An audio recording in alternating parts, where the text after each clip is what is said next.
welcome to Clumsy Cooking with Lily. I'm super excited for this video. I've been craving this food all week and I'm finally getting to make it today. So, what is this food? Well, it's cake. Rice cake. Did I surprise you? This is a Korean main dish, unlike the plenty of dessert cakes that I always want to be eating. And I'm really excited to learn how to cook with these. This video, I'm going to try 4 different ways on how to make this. We're going to start with spicy rice cake, which is a popular Korean street food. I really wish the US had more street food. It seems really awesome to go out and eat good food while you're doing fun things. Well, honestly, these days, it seems really awesome to go out at all. I have a new setup today because you guys liked my last video, so I wanted to keep a similar vibe. I have a table now, and the table is a little bit of a weird height, so then I have to sit down for my body to be in the frame. So, is it weird to be cooking when you're sitting down? A little bit, but at least I can be lazier now? I don't know. So to start, we're going to add some dried anchovies as well as some dried seaweed. I went to the market and I accidentally picked up dried sardines instead because they looked like small fish and I didn't know that they were different. My friend who plays a lot of RuneScape told me that you can unlock sardines at level 5 and anchovies at level 15 of fishing, or something like that. He said that clearly it should be different. I'm sorry. I'm just going to add a few to the saucepan. I'm also going to be adding some dry seaweed. The video is set to add a 3" by 8" sheet, so I'm just gonna approximate by just throwing in some seaweed strips. And lastly, I'm going to add in 2 cups of water. Well, this smells very fishy, like the ocean, but I guess that's the point. Now we're just gonna heat it up and let it cook for 15 minutes. As this is cooking away, it's time to prepare the rest of the ingredients. So here I poured out half a pound of rice cake, which is about 1 serving or so, and then I washed them. Now it's time to make the sauce. So for this, we'll need 1/4 cup of hot pepper paste, which I bought from the Asian grocery store. I don't have 1/4 cup measuring, but I do have tablespoons. But how many tablespoons are in a 1/4 cup? How many tablespoons? So there's 16 tablespoons in 1 cup. Oh, that's similar to like 16 cups in a gallon. What is it with the imperial system? This is non-memorable. So if 16, that means 4 tablespoons. Alright, this is probably 2 tablespoons? I also want to add half a tablespoon of Korean chili flakes. And lastly, half a tablespoon of sugar. Lastly, I'm going to peel a hard-boiled egg. I remember during college I invited a friend home over like fall break or something, and my mom handed her a hard-boiled egg for breakfast and she was so confused. She was like, oh, do I just bite into it? As it turns out, that person had never peeled a hard-boiled egg before in her 20 years of life. Well, this egg definitely looks a little bit rickety. I accidentally took out a lot of the egg white, but that's just how it is sometimes. Now that it is 15 minutes later and the air is filled with a very fishy smell, it's time to remove all of this from the broth. I feel like the recipes online never say what you're supposed to do with this, but I think I can probably just eat it, right? I think I read somewhere that seaweed is actually really good for you. So,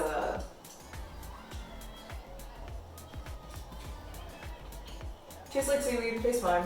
Okay, so now it's time to add everything else to this. We can throw in the rice cake, and then throw in the rest of the sauce.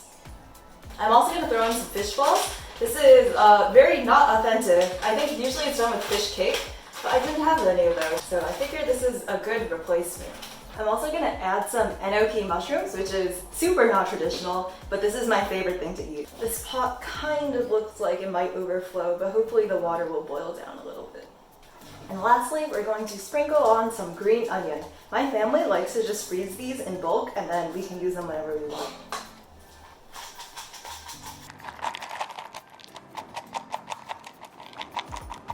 It's really important to stir this so the rice cakes don't get stuck to the bottom, even if it is a non-stick pan.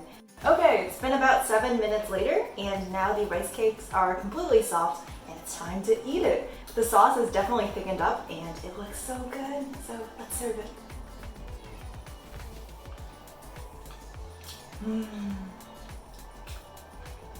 I wish I lived in Korea and then I could eat street food like this. Also, cooking this has made me so hot, and because this is spicy, oh.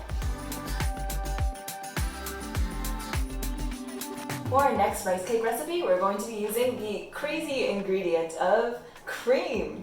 I was ordering Korean food the other day and I saw next to the normal spicy rice cake, they had cream rice cake, and it was like this really delicious fusion between traditional rice cake and pasta, which is maybe my favorite thing in the world. So I really wanted to try to recreate it at home. I'm not even following a recipe today. I just took some inspiration online, so we'll see how it turns out. For this recipe, I think you can use whatever vegetables you want. I'm going to be using half an onion, some carrots, and also some frozen veggies because I'm lazy. So let's get into it. Now, the key to chopping onions without embarrassing yourself is to think about how the only form of social contact you have is between you and your plants that you water every day. And you can cry about that instead. So at least when people ask you why you're crying, they won't think that you're a bad chef. They'll just think you're an emotional person.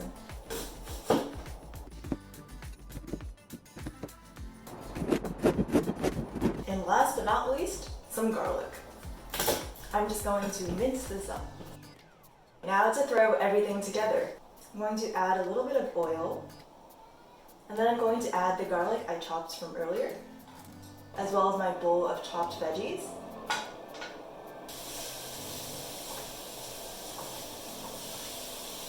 I'm going to add a little bit more frozen veggies for good measure. Oh, I just realized this already comes with carrots. It's okay, I'll just have a lot of carrots. And lastly, we're going to add in the rice cakes and the cream.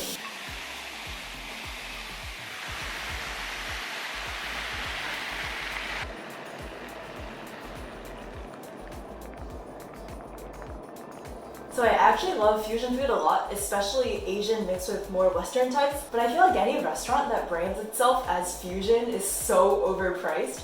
A while back, I went on a double date to a Japanese tapas restaurant. I remember we ordered a bunch of small plates and each one was about $15 to $20. There was one that was the scallop on top of a roasted tomato, but it was literally like a grape tomato with one scallop, and there were exactly 4 of them. We were just like, wow, this one tomato cost like $5. We ordered 4 or 5 different plates, but then we still felt pretty hungry afterwards because the portions were so small.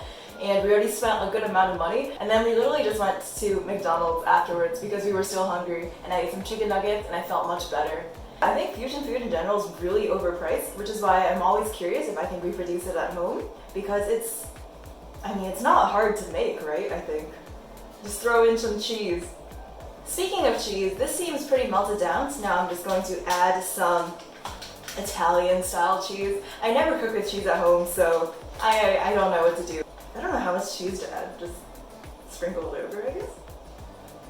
More cheese can't hurt, right?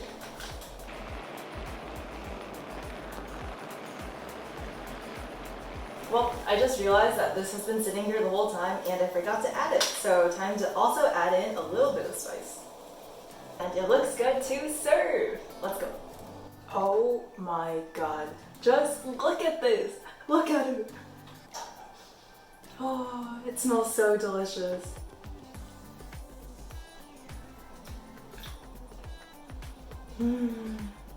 This is like Alfredo pasta, but rice cake. I'm sorry if that's offensive to Alfredo. I've never actually made that before either.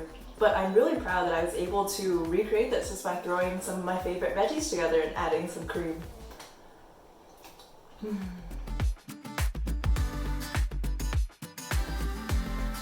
For our next recipe, we're going to be making royal rice cake, which is rice cake stir-fried with soy sauce. The only experience I have with Korean royalty comes from this K-drama I watched when I was super young called A Jewel in the Palace. I was watching it because it was super popular at the time and my parents were watching it, and I remember my parents literally sitting me down and giving me an intervention like, we don't think this show is appropriate for you because you've been crying nonstop after you watch it, because it was really sad. Yeah, to honor this beautiful show, I thought I would do my own K-drama recreation. Oh my god, a royal cooking contest? I can finally afford healthcare for my sick mother. You're gonna enter? I didn't know they just let anyone in here. Do you even know how to cook? Well, I don't really know how to cook, but I'm definitely going to try. And I don't think we've met. I'm Lily. Well, obviously I'm the daughter of guy who's super rich. I'm definitely gonna win this, and afterwards I can buy a new purse. Oh, well, toodaloo. Well, guess I'll just have to make my recipe extra special.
Hi, here you go.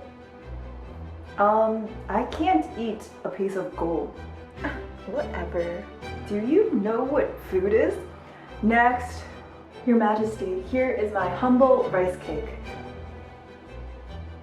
Wow, this looks delicious.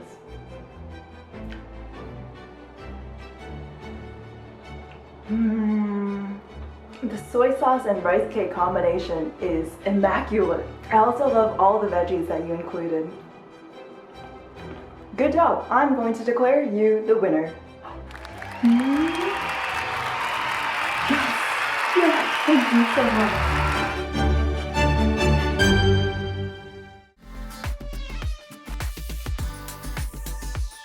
So my final rice cake recipe is the simplest one and also the one that I'm most excited to try, which is honey butter rice cake. I couldn't film this video without at least one sweet recipe, right? I'm really excited to try this because I absolutely love eating Korean honey butter chips. So let's get to it. So here I've already pre-soaked some rice cakes to make them a little bit softer than they are straight out of the fridge. And we're going to heat up some butter on the saucepan. I really hope that this is good. I'm just going to add about half a tablespoon of butter and then wait for it to melt. I'm using salted butter today because I really like that sweet and savory taste, but use whatever butter you want. When it's sufficiently melted, we're gonna add in our rice cakes. Whoa, I can really smell the butter. I think if I do this for long enough, they will turn soft. Okay, so the outside of some of these definitely seem a little bit softer, but is the inside cooked? How do you know? Oh, I see some golden brown. Oh my gosh, the outside looks so good. But still, I don't know if the inside is cooked. How do you know? Alright, well, now I'm gonna add some honey.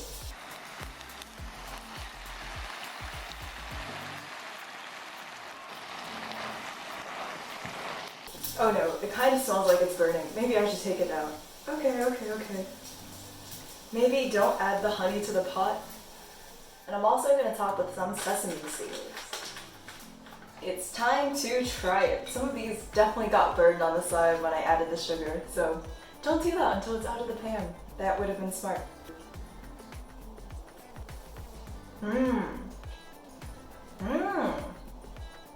Oh wow. Wow, the crispy outside makes this feel completely different than a normal rice cake. Why do I even eat savory rice cakes? Like, this is way better. Well, I'm sorry, but the first 3 recipes I just showed were probably a waste of your time because you should really just make this one.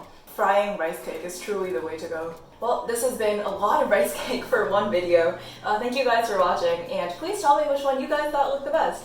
Alright, I'll see you guys next week. Goodbye! Even the sound these makes is so satisfying. Maybe I should start an ASMR channel where I just eat crispy rice cakes all day.